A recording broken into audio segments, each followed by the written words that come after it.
Hello, welcome back everyone to Titanfall 2 on Rocket Rabbit Commentaries, and in this episode we'll be going through the gimmick level. Effect and cause. There's a reason why that's backwards, I cause promise. and effect. Pilot, Major Anderson is here. Investigate this facility. I will meet you on the other side. No such thing we as don't get to spontaneous start with causation. BP in our arsenal. It's too quiet. We could be walking into an ambush. Agreed. However, Whoa! Well, yeah, because it's got to stay nice and quiet. And whoa! So yeah, welcome to the gimmick level. This level is absolutely phenomenal to play through your first time, because what's going on here is we are experiencing a pretty significant dimensional anomaly. Specifically, we are traveling backwards and forwards unwillingly through space-time. Right, space-time, because we are on a planet, and planets are not static. They do not stay in the same place over time. They're traveling at 10,000 miles per hour, in some cases, like our own home planet of Earth. Which means that in order to find these places in a previous time, we also would have to achieve a previous position. Yeah. It's why fictional time travel, as it is usually portrayed, is pretty much impossible, because a lot of times we're just assuming that we're traveling back into a specific point in that location's timeline. Thing is, that location is not static. Even if we perceive it as static, it is not. So attempting to just travel backwards on a timeline is going to displace us quite significantly. And yes, I think we all can agree. We think it's very cool that when you get Halo 2 Remastered, that you can at any point click on a button and it will load between 1 of 2 graphic sets. This is the other graphic set. This one sucks. We want to be in the other one where everything is cool and people are going to work and getting paid. It's sunny! It sucks! Well, here's the thing. The Halo Remastered, the Master Chief Collection that's got that specific effect on it is really weird to flash back and forth between the two, because that button also works during cutscenes, and the remastered cutscenes are honestly significantly better and much more cinematic than the original cutscenes.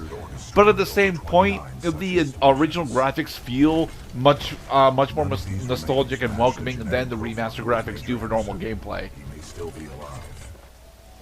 It's important that we bring up Halo, because at the time of this recording, Halo Infinite is officially the talk of the town with its relatively okay storyline. Time to earn my keep. on the contrary, you are proving yourself to be much more than a Class 3 rifleman. I suspect Major Anderson will be impressed. I am impressed Mostly by because your he is a ability dead person. I am impressed by your ability to select the correct dialogue choice between 2 options. Well, sadly, as I just spoiled, Major Anderson is dead. Well, yeah, I thought we already knew that. Here's the first half of his body. Take my hand. Okay, now give it back. Unfortunately, we're only able to take his helmet. Anderson's dead. But I have his helmet. Unlike him, it appears to be in one piece. Haha. Done. If you bring it to me, I can analyze his Well information done. for You have successfully ascertained that I am a robot and do not have these things called emotions or sentimentality for my very human squishy pilots. the death of Anderson.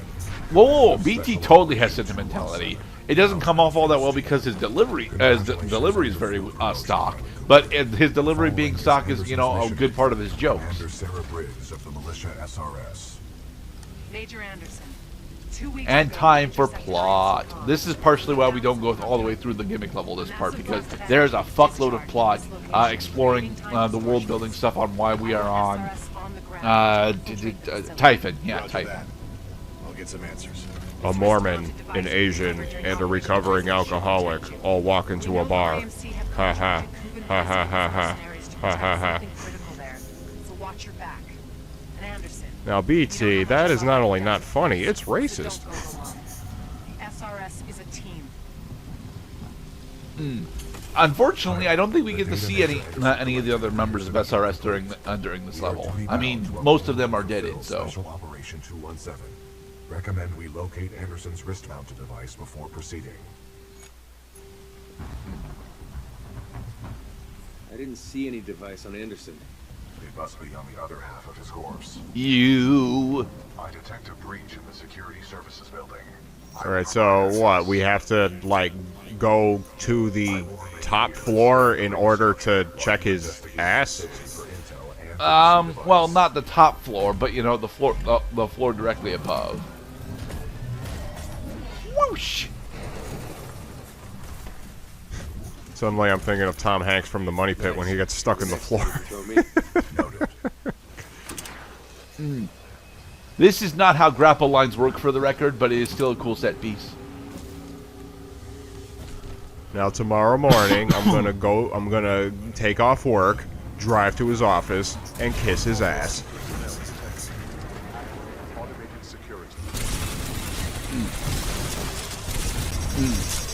But now, there's no need to overreact. You're just having another freaking hallucination.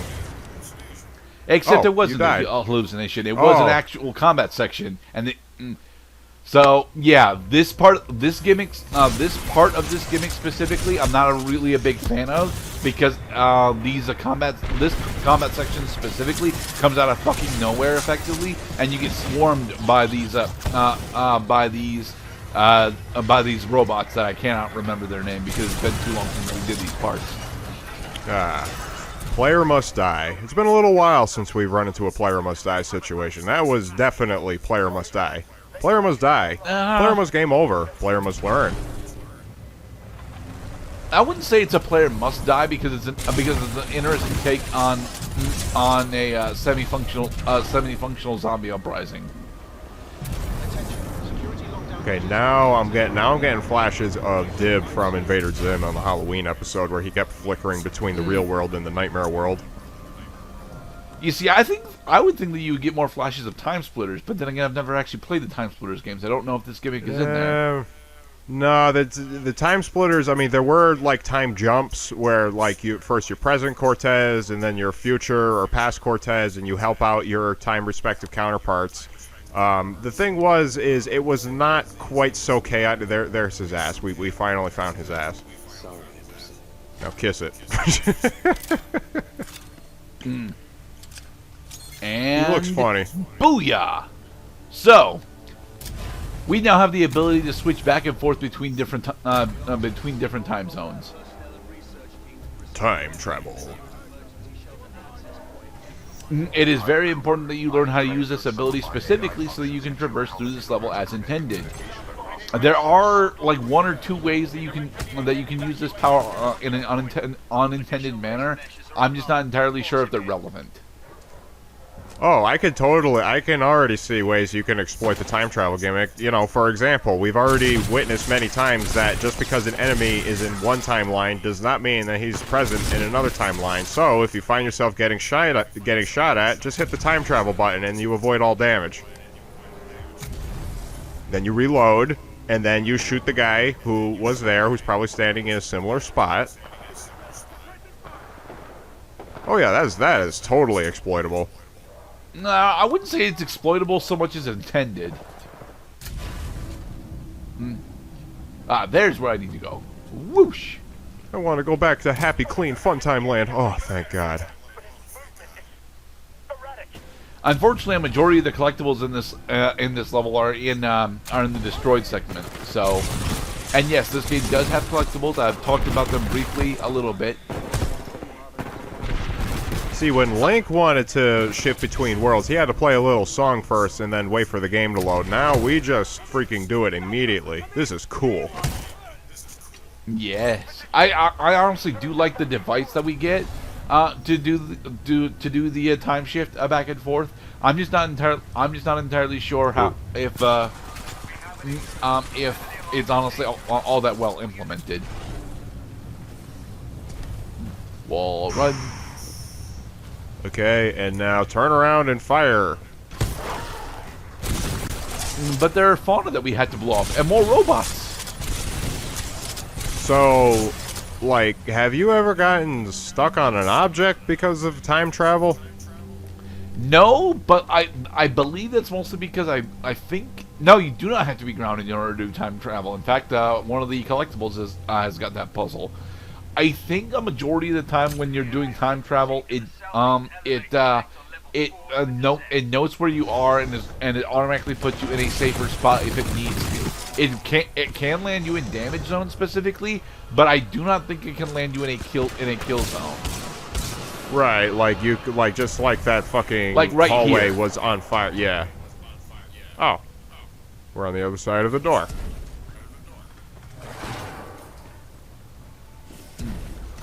Yeah, this I is want pretty to ride cool. the other way though, don't I? Or do I want to go down? No, I want to go up here. Right. And then we'll run. Don't you want to ride?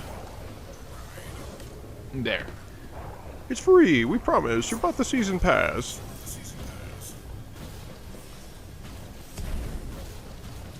Okay, up here we are again. Time travel. What we're time? doing right now is we're scaling an elevator shaft.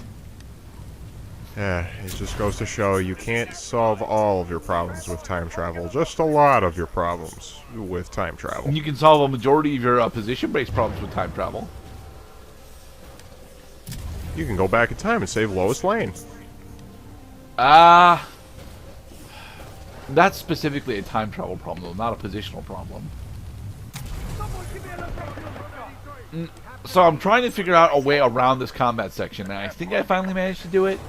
Yeah, I did. A Okay. fragment of Anderson's damaged log may be relevant here. And now we have more plot. Back.